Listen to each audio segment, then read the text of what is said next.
It's truly a magical story. In fact, it's a miracle that from the infinite, boundless, not just our universe, multiverse, not just that, it's unimaginable by our limiting faculty of mind.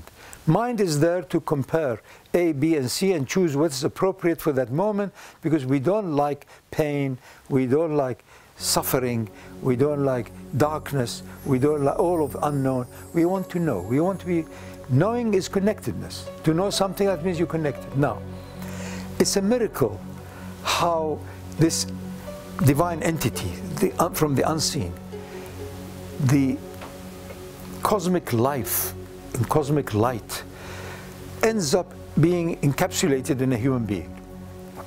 The metaphor of the fall of Adam is a very beautiful one in some of the world religions, that Adam was in heaven and the garden, but he suddenly had the inner desire to know what is perpetuity, what is eternal. Now, in truth, his soul is eternal, his spirit is eternal, is divine, but he did not know that it is eternal until he falls into the zone of duality within space and time, and suffer from all the time trying to juggle the up and the down and the good and the bad and the desirable and the undesirable, attraction, repulsion, endless challenges, until he really finds that I've had enough.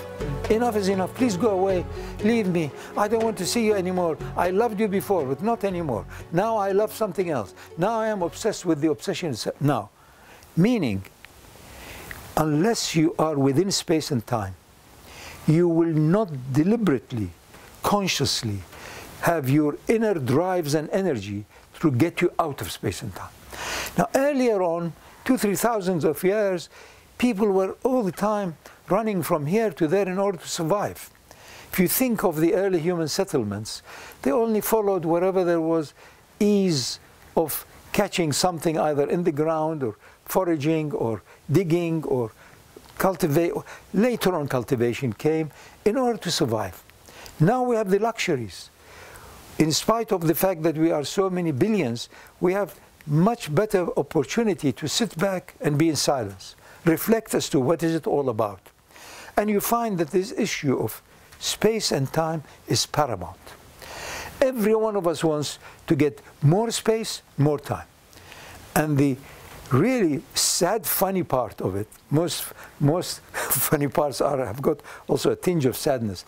Whatever space you have, you fill it up with junk. And then you start giving it to charity because you don't want it, and you hope somebody else will benefit from it. Now, what about you? Because you don't want it, now you become generous. Before it was coveted. It was in a cupboard, inside the cupboard, but now that you don't want the damn thing, you say, no, please come and take it, you know what I mean? So they say, oh, you are very generous. Generous with what? You are utter meanness itself because of obsession with life. You can give everything except your life. So if that is not meanness, I don't know what is. But that meanness is conditioned consciousness. So space and time and the limitations of it is the ultimate generosity from the unseen.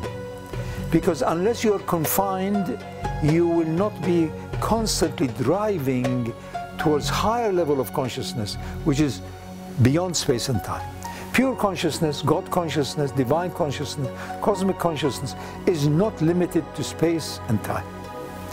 And that is the nature of your soul, the nature of your own higher self, the nature of your own spirit, the nature of the divine light within your own heart. That is what you're obsessed with. Everything else is secondary. Your work, your success, your desire for excellence, you're having a good soulmate or a good condition of life, less fear, less agony, less hunger, less anger. All of these are necessary conditions in grooming the lower self so as you live as a soul. If you live as a soul, then you are in unison with the divine, cosmic, permanent life beyond the box of space and time.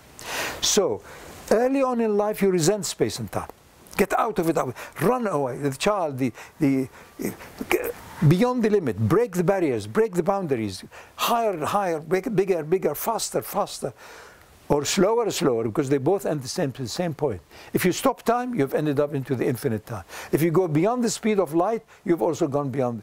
So we are all programmed to drive to go beyond the limitation of space and time. And that is already within your own heart. So you need to stop your mind, stop thinking, stop moving, stop being awareness of anything. If you are awareness of anything, it is something within space and time, which is good. But now we are moving more and more to a time and life globally. People love meditation, love silence, love nature and the boundlessness of the horizons. We are creatures within space and time, yearning for our origin, which is before space and time.